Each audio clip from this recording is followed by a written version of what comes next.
Market का analysis कैसे कर सकते हो और मार्केट को एनालिसिस करने के बाद हम ट्रेड कैसे लगा सकते हैं, आज इसमें वही बताऊंगा। और आपको सपोर्ट रेजिस्टेंस कैसे बनाना है। सबसे पहले आपको डायरेक्शन फाइंड करना है। अगर जहां आपको डायरेक्शन फाइंड करना नहीं आता है तो आपको सबसे पहले लेंथी टाइम फ्रेम पर आपको एनालिसिस करना है। सबसे पहले आपको 1 हावर्स पर आपको रखना है। ठीक, टाइम फ्रेम 1 हावर्स का होना चाहिए।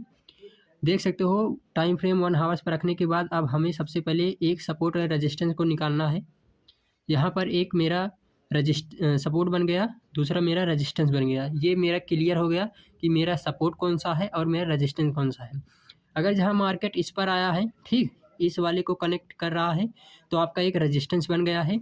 अगर जहाँ इस वाले को कनेक्ट कर रहा है तो आपका एक सपोर्ट बन गया है। ठीक, सबसे पहले मान लो मार्केट यहाँ पर आया है, अब मुझे सेल साइड में देखना है। लेकिन सेलिंग में कैसे देखना है, ठीक, ये भी आपको पता होना चाहिए कि अगर जहाँ सेलिंग में देखना है तो कैसे किस तरह से देखना चाहिए। 1 हावर्स पर सपोर्ट एंड रेजिस्टेंस निकालने के बाद अब हमें 15 मिनट के टाइम फ्रेम पर आ जाना है और हमें ये पता चल गया कि अब मेरा डायरेक्शन कौन सा है। ठीक, अगर जहाँ अब देखोगे यहाँ से यहाँ तक ये वाला मेरा रेजिस्टेंस बना था और ये वाला मेरा सपोर्ट बना था। अगर जहाँ इस लेवल पर आया है तो सारा फोकस मेरा एक सेलिंग में रहेगा। ठीक, सारा फोकस मेरा सेलिंग में रहेगा और यहाँ से देखोगे मार्केट यहाँ इजीली गिरा है। ठीक, अब गिरा है। अगर जहाँ इस लेवल के कनेक्ट होकर यहाँ पर जाएगा दूसरा, ठीक, यहाँ से जस्ट अपने सपोर्ट पर अगर जहाँ जाएगा आप देखोगे कि मार्केट जस्ट सपोर्ट एरिया पर गया है।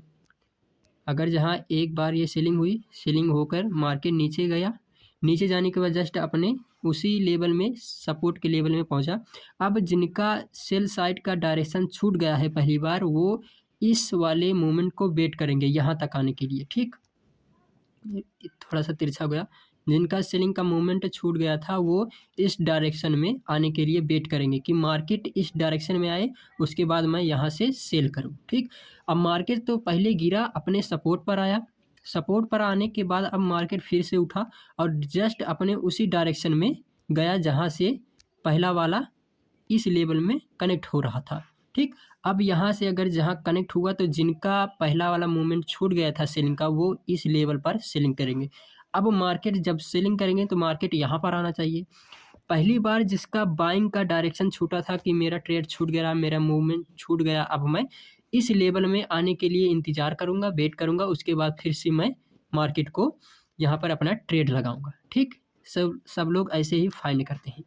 अब आपको ट्रेड कैसे लगाना है, 5 मिनट के टाइम फ्रेम पर आ जाना है। सबसे पहले हमें 15 मिनट के टाइम फ्रेम पर आपको देख लेना है कि मेरा सपोर्ट एंड रेजिस्टेंस कहाँ बन रहा है। अगर जहाँ देखोगे कि मार्केट में एक यहाँ से लेकर यहाँ तक रेजिस्टेंस बन रहा है और ये एरिया पूरा यहाँ से लेकर यहाँ तक एक सपोर्ट बन रहा है। ठीक, अब सपोर्ट एंड रेजिस्टेंस फाइंड हो गया 15 मिनट के टाइम फ्रेम पर। अब हमें कैसे करना है कि 5 मिनट के टाइम फ्रेम पर अब हम अपना ट्रेड कैसे लगाएंगे। अब हमें पता चलेगा कैसे कि मुझे ट्रेड कैसे लगाना है। ठीक, अगर जहाँ मार्केट उठकर, ठीक, मार्केट उठकर पहली बार अपने डायरेक्शन में आया है, मार्केट गिरा नीचे, फिर से मार्केट फिर से उठा, एक बार उसी डायरेक्शन में गया।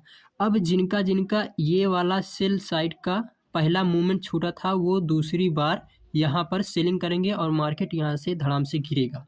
ठीक, अब पहली बार जिसका मूवमेंट छूट गया है सेल सपोर्ट का, ठीक, मूवमेंट जिसका बाइंग का छूट गया है वो दूसरी बार यहाँ से ट्रेड लगाएंगे और फिर से मार्केट उठेगा। तभी तो मार्केट ऐसे ऐसे चल रहा है। मार्केट ऐसे ऐसे चलने का रीज़न क्या होता है कि अगर जहाँ पहला मूवमेंट जिसका छूटा है वो दूसरी बार अपने सपोर्ट के लिए वेट करेंगे कि मेरे सपोर्ट पर अगर जहाँ फिर से आएगा तो दोबारा मैं यहाँ से ट्रेड लगाऊंगा। और जिनका पहला और दूसरा मूवमेंट छूट गया है सेलिंग का, वो अपना तीसरे साइड में लगाएंगे, तीसरा मूवमेंट वेट करेंगे कि अगर जब मेरा पहला छूट गया है, दूसरा छूट गया है, तो तीसरी बार मैं वेट करूँगा और ट्रेड अपना लगाऊंगा। तो यहाँ से फिर से धड़ाम से मार्केट नीचे गिरा।